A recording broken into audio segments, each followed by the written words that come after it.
All right, what is up, everybody? Welcome back to the podcast. This is Daniel Johnson, aka DJ Tuning. He is going to be the host of today's podcast. Host? Well, no, he's going to be the guest of the podcast, man. I'm a little too many deep a little bit, guys. Hopefully, the microphone setup is actually pretty good for you guys. We've kind of don't judge our setup. We're trying to figure this out, trying to make this going. But I can see that it is recording my audio, though. Yeah, mine good?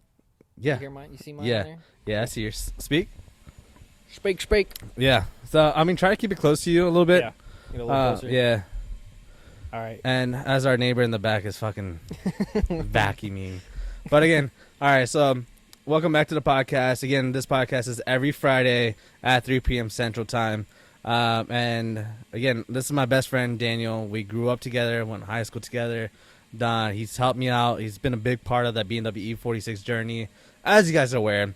And I was there with his first car mod. Yup, first car mod. Putting them LEDs Dude, on the Honda Odyssey. On the Odyssey, man. So if this is like back high school time. So I was like whipping around on the Honda Odyssey. It's the 01 Honda Odyssey too. It wasn't like a crazy new one or anything like that. Yeah, the sliding doors. Yeah, man.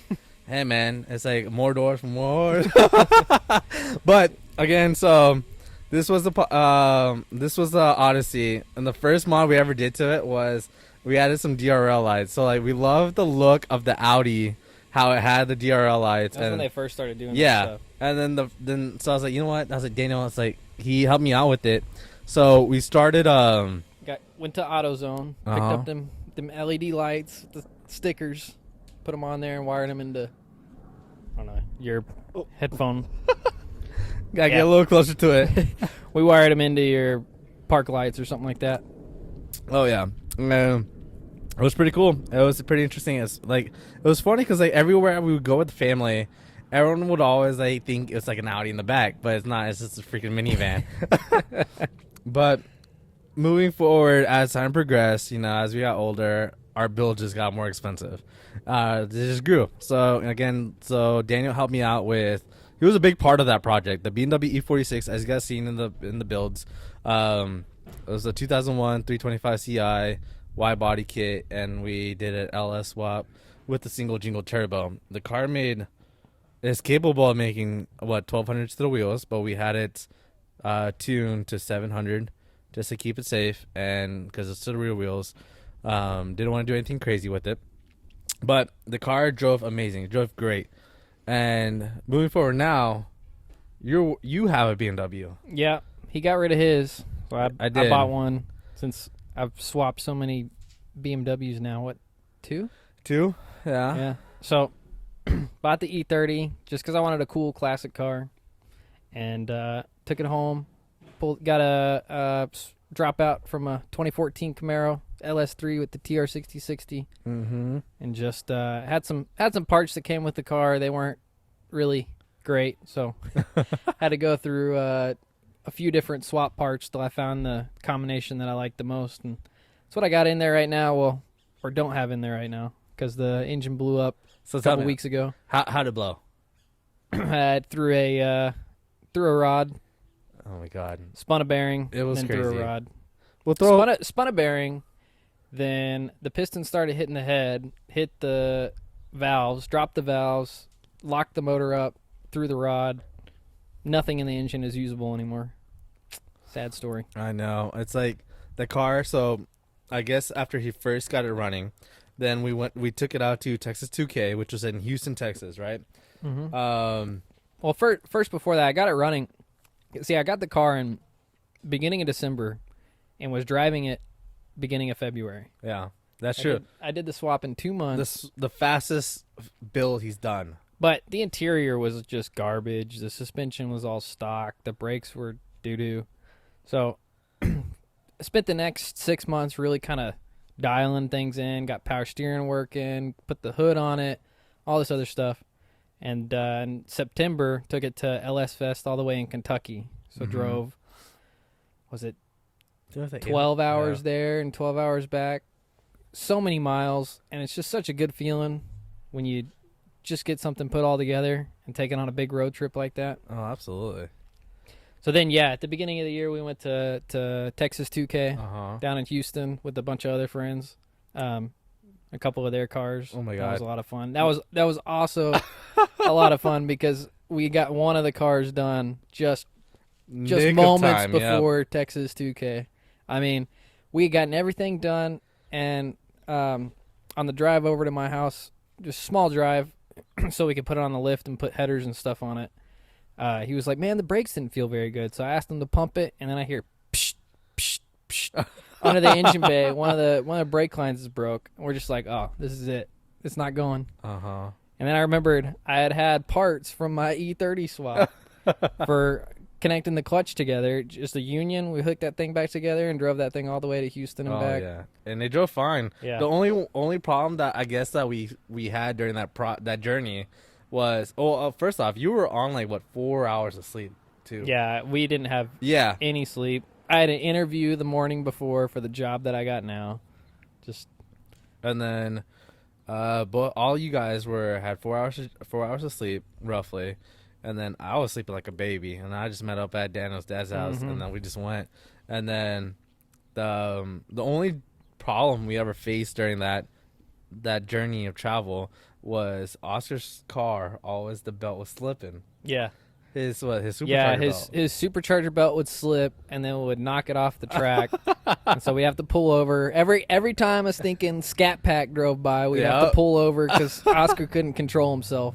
He had to just gun in and we- floor it. Pull over, and the belt would still be on there, so we just grab a screwdriver or something Oh yeah. and just push that belt back on there while it's running and keep on going. Oh, for real. Well, that was a good time. Right now, the engine's blown. So then this year, since I went to LS Fest in Kentucky, I decided to go to LS Fest in Las Vegas Yeah. and made it all the way there, which is an even further drive. It's like, how It was a how long was 17-hour it? drive, right? 17? Yeah. 17-hour drive there and back, much further, going up these mountains where the air is thin, and it's like a desert. So it's like True. You got the heat, super hot. And elevation. I'm just watching the oil temps on my car go up. And anyways, it was already hurt. And I kind of knew because it was leaking oil all the way there and all the way back through the PCV system.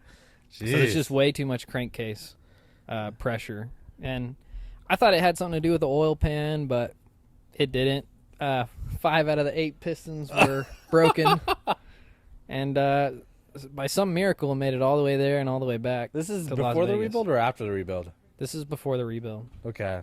Yeah. So 5 out of 8 pistons are broken. Then I take the motor all apart and rebuild it, and then it blows up probably 100 miles later. Maybe a little more than that, 150. But so after it blows up, I'm thinking the whole time, I did something wrong. Something happened. But What do you really think happened? bearing spun. Yeah. So the only thing I did wrong is I saw the bearings. They were not as wide as the factory ones, but they're supposed to work on small block Chevy and LS. But the small block Chevy have skinnier rods, so I think that's what got me. Dang. Okay. So that's the only thing I really did wrong. I just didn't know any better. But the whole thing, I'm thinking, I didn't torque the rod caps enough or whatever. Get the whole thing apart. Rod bolts are torqued to spec just fine.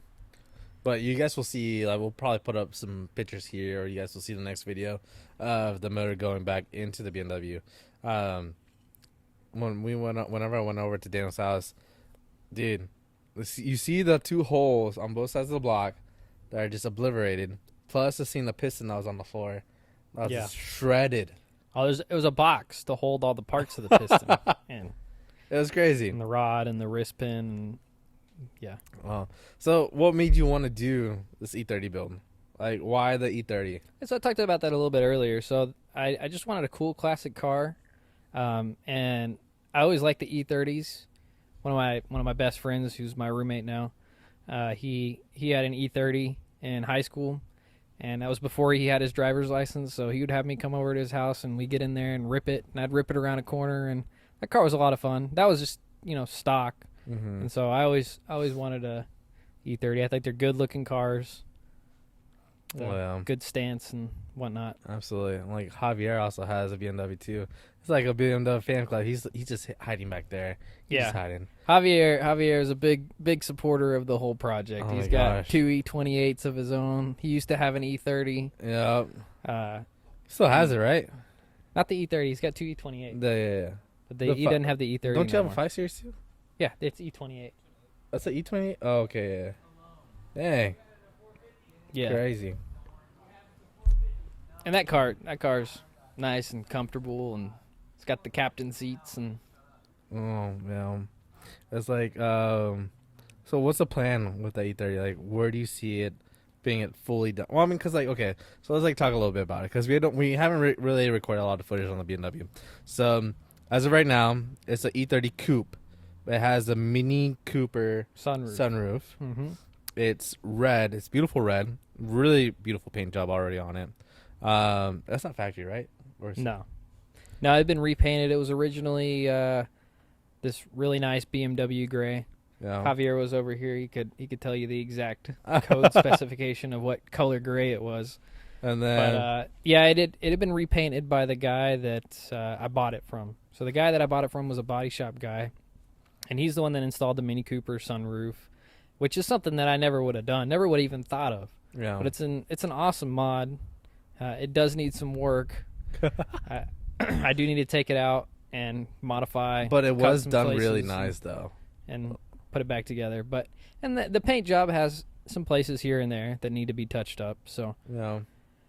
Little paint you're correction asking should when the help. project's going to be done, but they're never It's done. never done. It's always They're never done. There's always something to do with it. But when I call it finished would be it running and driving with the new engine in it that hopefully doesn't blow up within the next 1,000 miles. I need to take that Mini Cooper sunroof out and modify it, put it back in, get it sealed up properly. Headliner, and I've got some small interior bits here and there, but that's pretty much when it's going to be finished. Oh yeah, absolutely. It's And not too far off. So you even did like what I did was the Porsche brakes. Mm-hmm. So we gotta have the stopping power, and then he 5 also lug conversion. 5-lug conversion. So I could do those Porsche brakes. And then you're running the stock differential right now, right? It's a stock diff, so it's a 325 ES. So stock it came with the limited slip differential. It's like a 2.43 ratio or something. It's a pretty high ratio, but it makes it real nice for cruising and going on road trips and stuff, which is really kind of like what I built the car for. If I wanted it to be the fastest thing possible, I'd throw a supercharger on it or turbo or something crazy. But oh man, if I was going to do something like that, then I'd have to cage it. yeah, It'd just be too fast, and then you can't take it on road trips with your friends. So when I True. went to Las Vegas, I had Tito and Javier, all three of us crammed in that small little car, and it was relatively comfortable. Honestly, it is pretty comfortable. Even when we went for the 4-hour drive to Houston, like it was not bad of a drive. Like except for the exhaust, it was really hummy. Yeah, it's But got some drone. yeah, it's got some drone to it, but I've got new exhaust to go on it. it's too. not bad at That's all. another thing. But the seats are very comfortable. Like the suspension's really great. He's gonna plan to put airbags onto it, the air suspension. Yep. And what else? That's it. Yeah, you got the new wheels for it. Mm-hmm. They look like TEs, but aren't TEs. TE reps. TE reps, but I'm sure everyone's gonna roast it. But you know what? Screw it. Hey, if you get it good for a good price, like, screw it. I don't think I can get real TEs in the right offset. Yeah, with exactly. the right bolt pattern. So Exactly. it is what it is. It looks the way I want it to. Oh yeah, and it looks clean. I love that setup. You know, especially once you go back and have it lowered, Mhm. it's gonna look even better. So I'm hoping I get to a state by the end of this year when I can call that project finished. Yeah, or at least put to the where, I mean, within shortly we'll have the engine running. Yeah. Back in the car. So I'm just waiting on bolts. So I blew that engine 2 weeks ago. Yeah. Blew it on a Tuesday and picked up a new engine for it on Friday. So That was fast. yeah, we're it's going back in there either tomorrow or Monday. So it's just waiting on some bolts. Yeah. So I'm Bolts waiting for the Flywheel. clutch and flywheel. Mm-hmm. And after that, just throw it back in and getting it tuned, dialed in, and should be ready to start ripping again. And then hopefully maybe by the time, if things played out right, we'd take it back to Yellow Belly on Thursday. Take it out to the drag strip. I don't know about doing it Thursday. I was kind of joking about that. I need to never make sure know. the thing doesn't blow up first. Yeah, for I real. mean, the last 2 times I went to Yellow Belly, something broke on it right beforehand, and it probably saved me from blowing up the stupid engine at Yellow Belly, which would have been a nightmare. Yeah, Because then I would have had to get it towed all the way home from there. dude. I wouldn't have had a place to store it overnight. And it's really been a blessing that the last 2 times that it broke, it was at Javier's house. So I could just say, hey, can I leave it in your driveway, and I'll come back and get it tomorrow because I'm tired and I want to go home and sleep. Oh, for sure. Damn. You're also working on. You have like endless engines at your place. Endless engines, Dude, for endless real. projects. Oh. That's for sure. Projects, yeah, but every time I go over, there's like always a new engine on the floor, and it's always funny because like I always like admire it and I always look at it and I was like, oh, what's he working on next? Well, what's the next move? So They're right- all LSs. Yeah, it's true. They're all like the same engine. We're out here trying to support the economy, you know. We're not about that electric life. Maybe I don't know, but not yet. Not yet. For Hobby's now. building an electric bike. He was telling me about that today. He didn't want to be in the podcast. Really? Mhm. Electric bike? Oh, like yourself, or like trying to get one, like Gonna custom build built? one. Well, that's dope. Very nice. So you're right now you have, so we got the E30 done, or like it's that project is like already planned and ready to go. It's So got a schedule. yeah. So there's this other project that no one is aware of, or anything about. Right? It's the There's a couple of them. I mean, I've got. well, yeah. So I've got the truck, which is, my first project. correct. Go That through high school and stuff, and I got big plans for that. Big new stuff. that truck was literally the start of the car scene in high school. So Daniel got the truck. Our boy Will was like he had the Cressida, Mm-hmm. and then I was whipping around the Camry. I was whipping around the Camry and the Odyssey. Those are 2 ones, and then And the CRV. yeah, and the CRV. Tito had the truck. Tito also had the truck. His Ranger. Yeah. Oh yeah. And then but Daniel's truck. Daniel had the wide body. The Yeah, the it had flares. the fender flares. the Doing wide bodies before it was uh-huh, cool. Exactly. Then he The had bushwhackers. every little thing, So it was just The fun. lights. Yeah, the lights, sound system. every little thing, So it was great, and Graduated high school. yeah, And my dad said that if I graduated and got a scholarship or something, he'd put a Corvette motor in my truck. So that's pretty much what I did. dude. Okay, so About 8 motors later. yeah, explain that kind of process, because I remember you like talking to me a little bit about that. Like, you went through 8 motors through that truck. Yeah. So like, how did that process roll out? So that's a long story. I was thinking about this the other day. So the first motor, bought from a sketchy guy on Craigslist. Got it, put it in. I didn't know as much about cars and stuff, tuning or any of that. I didn't have my own HP tuners or nothing of that. So we took it to a shop, and sketchy shop. They said none of this stuff will work. And so they made us buy an older ECU. And with the older ECU, I had to get this Lingenfelter adapter box to go from the 58X to the 24X. Anyways, a whole big thing. They get it started up. It's knocking. It's going freaking when it starts up. And so they're like, oh, the preload's not right. So we checked the preload on the lifters and get different push rods. That didn't fix it. Oh, this won't work because it's variable valve timing and this old ECU can't do it. That wasn't true either. So replaced the cam with the sketchy guy on Craigslist. That guy didn't know what he was doing, didn't time it right. All the pistons hit the valves. Took it out, replaced all the pistons. Didn't replace the valves or anything, which is really what should have been replaced. The pistons were fine. Put it back together. That runs fine for a week, and then when we're putting it back together, one of the wrist pin clips was missing. So that goes in the side of the block. That block's toast. Next one, let's see, is we buy another engine from the same sketchy guy on Craigslist. We put my heads from the other engine on there, which was a bad mistake because the pistons had hit those valves before.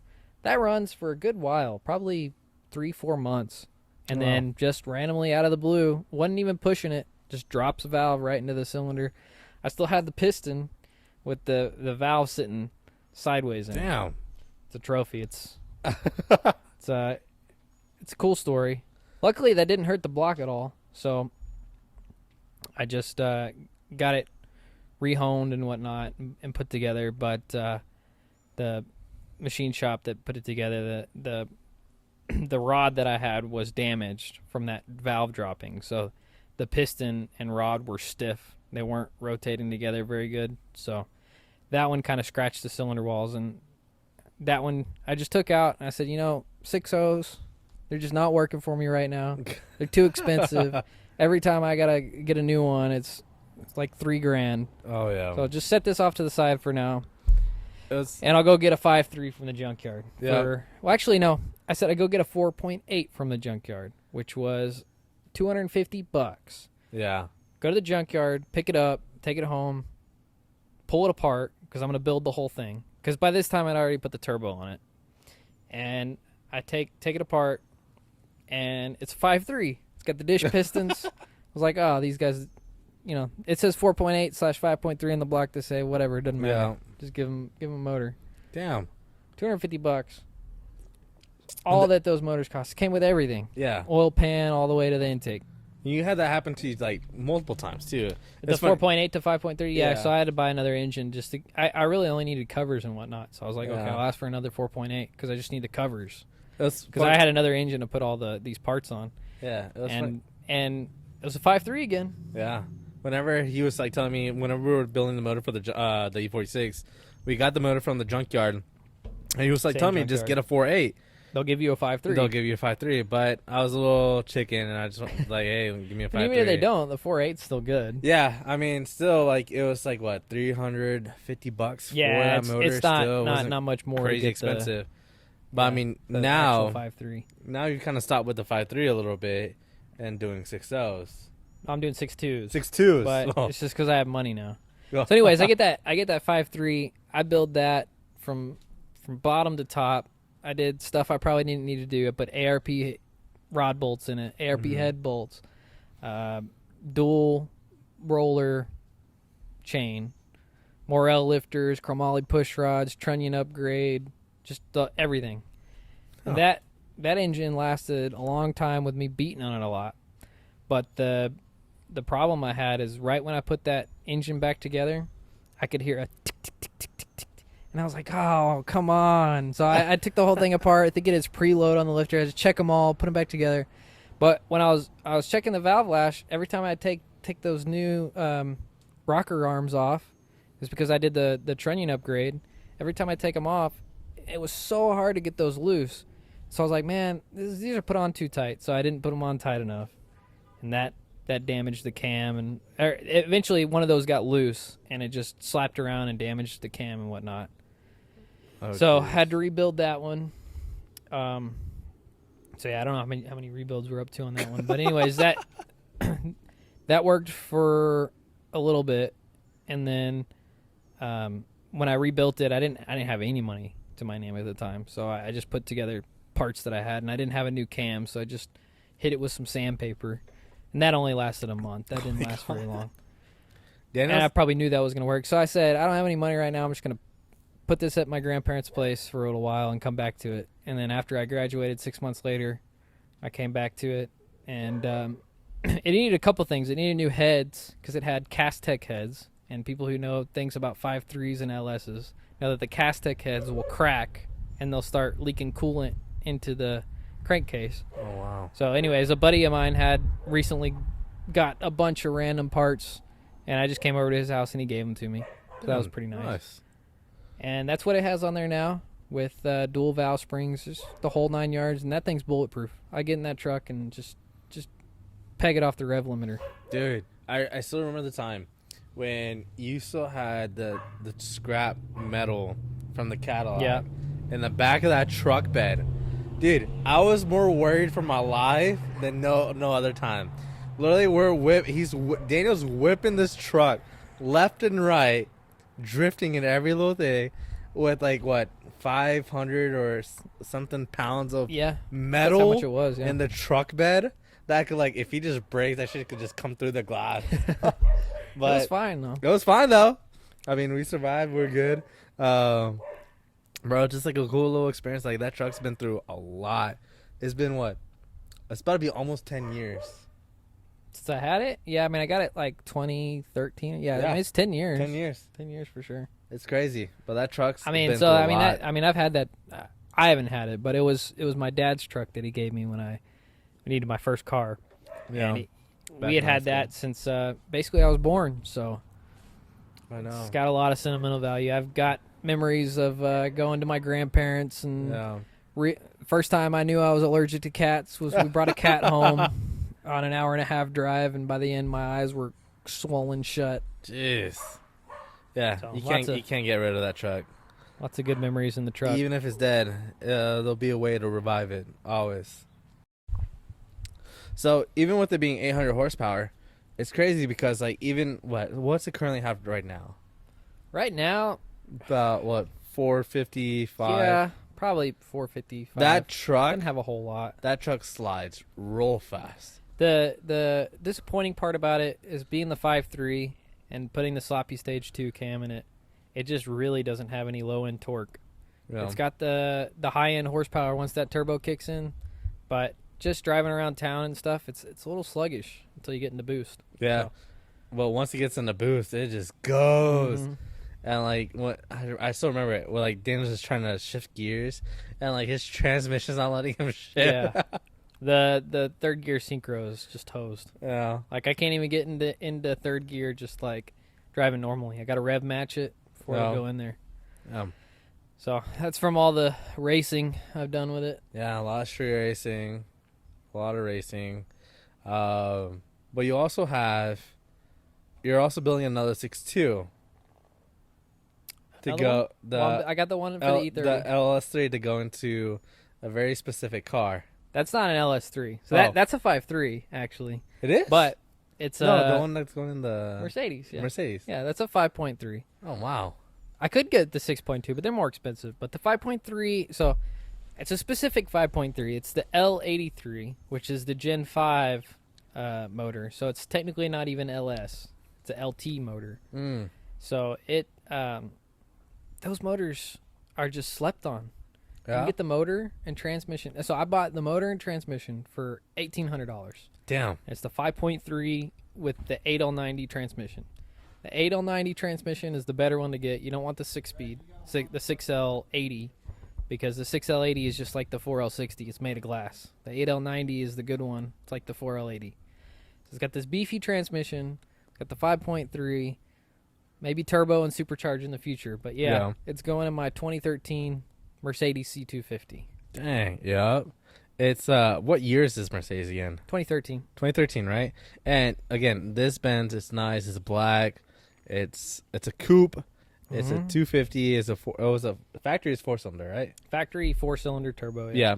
But again, it's the same exact body style that they have for an AMG, which has a V8 in it. Yeah. So it's like a C63 AMG. Yep. Mm-hmm. It'll have the V8. It just won't be be a Mercedes tag on it. Mercedes made of glass engine. Oh, for real. And then, what's the horsepower range you want to try to keep this at? So, the stock L83, I don't have to look it up to know the exact horsepower, but somewhere around 350. Yeah. But it still has the displacement on demand, variable valve timing, so it's still got all of the, miles per gallon saving features, which is going to be great because I plan on daily driving this car. Dude. So, goal number one is just to get the thing in the car and have it be a daily driver. That's quick. I mean, it's not going to be insanely fast. But it'll be just as fast as any of your, generic V8 SS Camaros or Hellcats. Not Hell. I mean, it won't be Hellcat fast. It'll be SRT. Yeah. Dodge fast. Or, exactly. Or, Mustang 5.0 fast.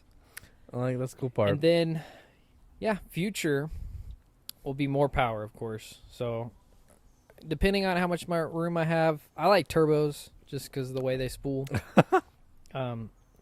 But a supercharger is a very solid choice because you can get takeoff superchargers from the LT4 Camaros and Corvettes for pretty cheap. 'Cause people like to take those off and upgrade to a bigger one. But I think one of those will work pretty well on the 5.3. Damn. So I'll be crazy to see the V8 with the supercharger in the Benz. Because even Benz doesn't do superchargers. They did superchargers. So like my car being the 1.8 liter turbo, the 4-cylinder. Yeah. A few years before that, they weren't doing turbos; they were doing superchargers. Oh wow! They had 4-cylinder, 1.8 liter turbo or superchargers. Oh wow! Did not know that. Yeah, they called them the compressors. Oh, okay. Yeah. No, that makes sense. And then, well, geez, yeah, because like this car, it has a full interior, full air, everything, AC, every little thing, and they're just gonna get like a Chevy motor in, and now. Yeah. It's going to fix the reliability problems. Dude, for real. That's like the way to get away from like the maintenance of a Euro. Mm-hmm. No, just throw a Chevy motor in there. It'll be fine. Which is true. Because honestly, parts are cheap. It's going to keep AC, all that stuff. So the real trick here is going to be making Mercedes or making a General Motors engine speak German. Yeah. Speak Mercedes. So I'm building a module, a little electronic module. I'm an electrical engineer by profession. Yep. So I tell you, this gets smart as hell. I'm building the module. I've got all the specifications for the Mercedes and for the GM engines as far as their CAN messages that they're talking. Yeah. So I just have to build a small piece of software to translate German to English. And how long do you think everything's going to work. How long do you think this project's going to take? Because the motor's technically almost ready. Motor, I'm going to try and start up this week. Yeah. I built a little stand for it. I want to get it all hooked up. That's cakewalk. Yeah.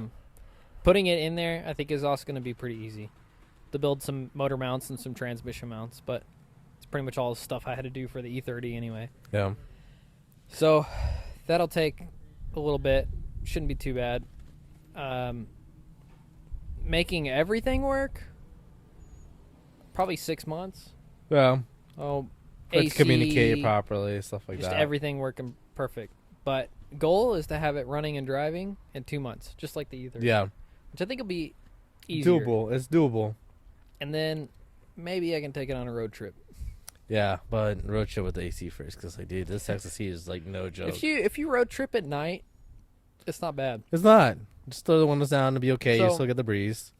When I went to it was last year when I took the E30 to LS Fest, Kentucky. E30 doesn't have AC, does it? Doesn't have AC. Yeah, it doesn't Not have yet. AC. I mean, it will. Yeah. It doesn't have it now.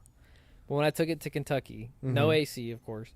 But we drove all at night, and we got cold. Wow. We had to roll the windows up and turn the heater on. Wow. Yeah.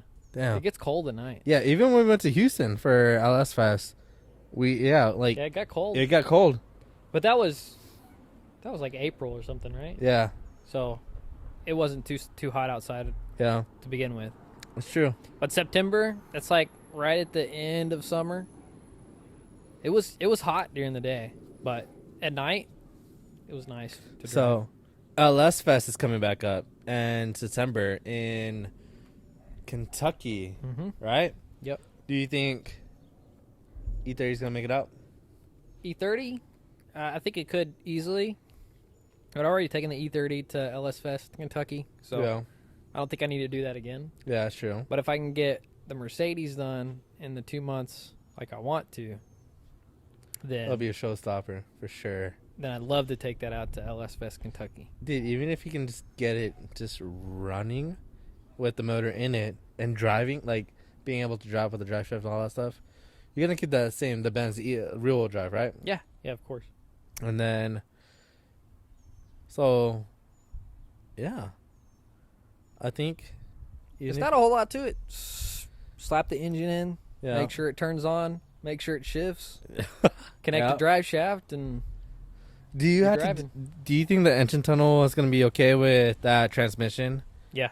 With So- the alignment of that 6-speed. The engine, it's an 8-speed, but Oh, the 8-speed, engine, yeah. the engine. There's so much room in there. I mean, they built the car probably around that AMG V8 motor, Yeah. which is a dual overhead cam monstrosity compared to this tiny V8 that I'm putting in it. Oh wow. Yeah. So the engine tunnel's got tons of room, and it looks like it's going to be a dream to work on once I get the thing done. The transmission tunnel is also made to fit this enormous, I think they call it a 7G Tronic transmission. The thing is huge. It's just as big as the 8L90. So Yep. I don't think there's going to be any transmission tunnel issues. I don't think I'm going to bang anything out. And even the steering shaft is so far off to the side that I don't think it's going to be an issue for the Yeah. exhaust. Very true. But if it is, I'll figure it out. What do you wanna? You gonna do a hood dump, or you trying to keep it out? Hood dump? No. No, we're gonna hook it up to the stock 1.8 liter exhaust. Make this thing a sleeper with Dude, some cutouts, maybe. But yeah. Put the valves on it or whatever. Oh man, that'd be sweet. Damn. yeah, maybe it'll be quiet. Maybe this one won't be so droning. I'm like, I haven't been in the E30 after you did the exhaust, so I don't know how that's gonna be. I haven't done the exhaust. Oh, It's I the thought same you- as oh. same. I have new exhaust that I'm gonna put on it. I've got some headers, on it. and then I'm gonna be building a custom stainless steel exhaust. Nice. Okay. So, who knows? Maybe that'll be a little bit Hopefully better. that'll help out with the drone Yeah. noise. So we got the truck, the E30, the Benz. Yep. The last project you have as a vehicle. The last and almost the first. I mean, Yeah. the truck's the first, but I've been working on this one 6 years. Is the cart, Yep. the death cart, the caddy cart. Oh yes, this car, it's crazy. I took a 2000 Cadillac DeVille, and I took the transmission and suspension out of it, and I put it in the rear, and then I took an Impala SS motor from 2006 Impala SS, took the motor out of it, and connected it to the transmission in the Cadillac. Mm-hmm. And the reason why you want to do that is because the transmission that comes in those Impala SSs, garbage. Mm. It's a 4T65, so it's just like the 4L60s, made of glass. But the Cadillac transmission is a 4T80. And the T and the L, what those stands for is L is longitudinal, so that's like rear-wheel drive car, goes straight. Not even know that. The T is for transverse, which means it goes sideways. So yeah, there's a 4T80E, which is just like the 4L80E, which is just bulletproof. I think there's a guy that's made 700 wheel horsepower on it, stock, Wow. not doing anything to it, and he didn't even have problems with it. So who knows how much power you can put through one of those. But I definitely have that whole combination together. But yeah, put the engine from the front, moved it to the back, built a Yep. custom chassis out of it, welded on the Cadillac DeVille windshield because that's where the VIN number is. Yep. So it's technically a 2000 Cadillac DeVille. It does. The engine does run. Does start. Does run, does start. Just needs I don't think a I've moved the wheels cage. yet, but it should. It has a shifter. That should work. I don't think I've done it yet, though. yeah. I think we were just waiting to get the, because we put the windshield in, and I think we're It just needs waiting. to build a cage. The Yeah. cage is integral to the frame. Yeah. Without the cage, it's flexy. Yeah. So it definitely needs a cage first. So that's why it's been on hold for a while. Yeah, just because I've had other projects to work on, like the BMW and stuff. Yeah. It's funny. He just starts buying more and more projects, forgetting Yeah. about that I mean, project. this year I have almost not started new projects. That's good. And then that was my New Year's resolutions to not start new projects. And Oh. then my dad decides to come home with new side by sides and real. stuff every other weekend. So, but It'll be fun. That's we're planning another video. It's not gonna be a podcast. We're gonna be like me, Daniel, Javi, and possibly your dad and his friend, and we're gonna take a bunch of things off roading, and it's gonna be pretty epic because like, one, I haven't seen Daniel off road. Well, I mean, I have seen him off road the truck. I've seen him off road the truck, but residential style, not like at a park or whatever. So it'll be interesting. We'll take out the dirt bikes, all the other toys. So it'll be pretty cool. His dad has a really cool CJ5 that's like, yeah, so the CJ5 is really Yeah. what, the first car I worked on. So Yeah. in middle school, my dad took this. He's had the CJ5 since probably before I was born, but he took it when I was in middle school and decided to kind of do a full restoration on it. So I'd be out in the garage with him helping on that. So that was kind of the first car I worked on. So how would you say you kind of got into cars? Would you say it would be that CJ5 or? Yeah. Nice. Yeah, I remember the time whenever I first kind of got into cars. It's like, I mean, I know like during high school, like, you know, we were like your truck, everything, Will's Cressida, and stuff like that. I like always had the shock for cars, and again, guys, I was like whipping around the Odyssey, CRV, and a Camry, typical brown boy stuff, and I guess whenever I went to New York in like 2013, I was with my uncle. And he had a BMW X5, and like me and him, we were like doing the maintenance and all that stuff on it, and like he let me drive his car. He got rid of it now. Last time I saw him, but he's got a Hellcat. And it's freaking dope. It's amazing. But like I feel like he like kind of got me into that little mindset of like, you know, working on the car, learning the things to do on your car. Like it's a little bit more meaningful. You feel more. I guess, like, you know, if it breaks, you know, it's your fault. You can't blame anybody else. And, like, that's one of the main things. But, I mean, I guess we're almost towards the end of the podcast. But do you have any life lessons or something or anything with the cars that you can think of? You just got to keep going. Yeah. I mean, like you said, stuff's going to break. A lot of the times you can blame it on other people. And there's a lot of stuff. You can blame some shops. A lot of stuff of mine has broken on other people. But yeah, there's stuff of mine that's broken. It's my fault. And you just got to look at it and go, yeah, it's my fault. Take the L. Yeah. And just build it again. Nah, for real, because like even with the BMW, right, the E46 that we built, I had no idea what I was doing first off, and like I was like telling Daniel, it's like, hey, like what do we do, like what's the steps, like what do we need, all that stuff, and like he was a big help in that build. Like he was over all the time. He helped me rebuild it, tells me what we need to get, what the plan is, what transmission we need to get, the gearing, all that, all the little miscellaneous things that you don't even think of, and coming down to even just the pilot bearing. I swear, this guy, when it comes to the pilot bearing, like he was like, what? We put the wrong one in, and it didn't work. So he's just jamming grease into it and pushing that bearing out. Yeah. And I was like, just blown away. I was like, what the hell is this? And then he was like telling me another way you could do it is with bread. Yeah. Yep. Bread trick. And like it's crazy because like you never would have thought like stuff like this is even possible. Hydraulics. Yep. So even with the E46, like we spent a ton of money on it. Late nights, we build it, we break it. I remember the first time it was like the main problem that I had was the cooling issue, because my dumbass just always wanted to go AN fittings. Dan was like, just get a hose. I told him not to. Just get a hose. I recommended other things. Yeah, I know. You did. I've learned. You built it the way you wanted it to. Yeah, I've learned. That's fine. And again, like we ran into cooling issues, as you guys know, and it drove great, like for a while. Like we got it running, we fixed the issue. The car was great, had some oil pressure issues, but again, took this as a learning opportunity. Like, hey, like this is like, regardless of it being the first time ever doing this build, same thing for yourself, like with that truck, right? Like you said, you've had that motor rebuilt like 8 times, so roughly every time I learn something. Yeah, you learn something new, ways of improvement. Like, it's not cheap tuition, but I did learn something. Yeah, I mean it sucks. But at the same time, again, not everyone has the means or the capacity to be funding all this stuff, compared to some of us. But I guess it's like, what I'm trying to say, it's, if you put your heart to it, put your mind to it, you're able to achieve your end goal, realistically, all right? Like, for example, Daniel literally set this E30 to be like, this is the fastest build I'm gonna do to have it running, and he did. He had this car running in like 2 months. Like, he got the car, he literally ordered the engine and transmission, slapped it in, had it running.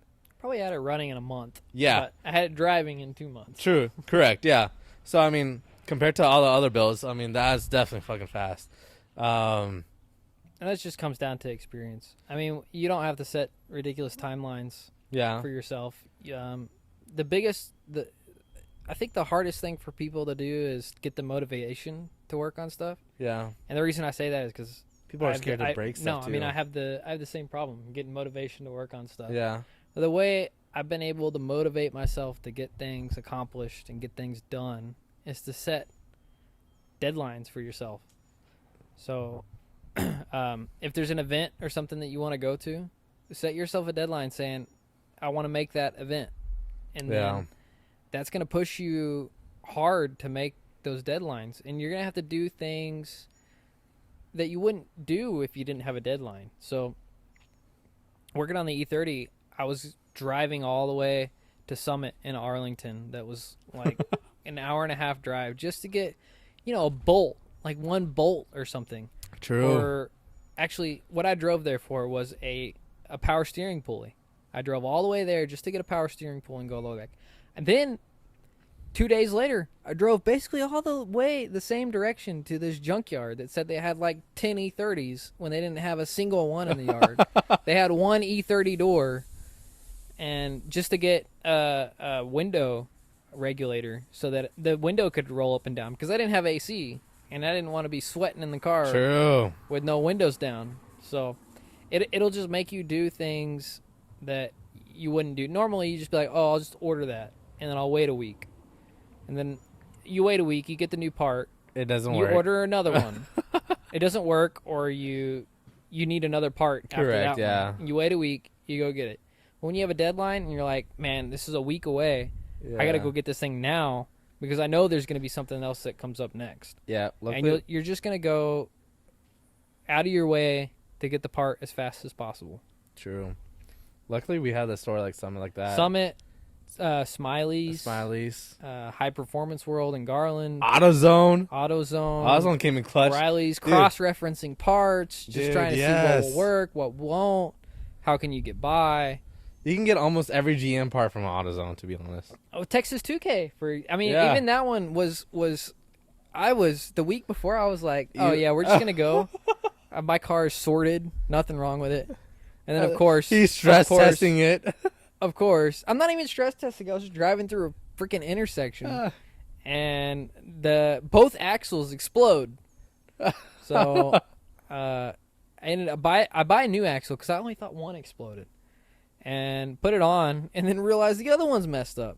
So to make it to Texas 2K, I took two axles and made one good one. Yeah. Which is something you wouldn't do if you didn't have the deadline to do it. Or if you don't know how to do it. Dude, I'm telling you, this guy's freaking smart. I've only rebuilt, not really even rebuilt, just packed one CV axle one time in my whole life. Oh. And I just want to see if I could do it. And I tell you guys, he did. He did. We got there and back, and not a single issue. Yeah. Like I tell you that's like a trophy at that point. Yeah, but then we raised the car up on the lift like a month later to change the suspension, and half of the axle bolts were loose. Yeah. Javier found it because he went and touched it, and he was like, "Oh, that's loose." They were like halfway out too. Oh, geez. It was kind of sketchy. Oh man. Because we've been doing highway pulls. Yep, highway pulls, clapping all sorts of cars. Oh yeah. Nobody was expecting it. Oh man, but it's good, and so I guess we're gonna call it end at the end of this podcast. But that's basically it. Daniel, I really appreciate you coming out. It's always a blast. Every time you always come out, it's always a good memories, good feeling. And I'm always happy to have you always around. We'll do more of these. Oh, absolutely. We got lots more stories. For real, we got a ton more stories. And then, especially now with the E30 going back in, I can't wait to show you guys that footage. It's gonna be great. But I really appreciate you coming out, and that's gonna be the end of this podcast. Again, this podcast is a little bit talking about life in cars, like how we got into it, the meaning and the impact it had on us. Again, there's more and more stories to be told. We'll definitely do that for you guys. But that's basically it. We're going to go hit the pool, got a few drinks, and we're going to catch you guys next Friday, 3 p.m. Central Time. See you guys. See you.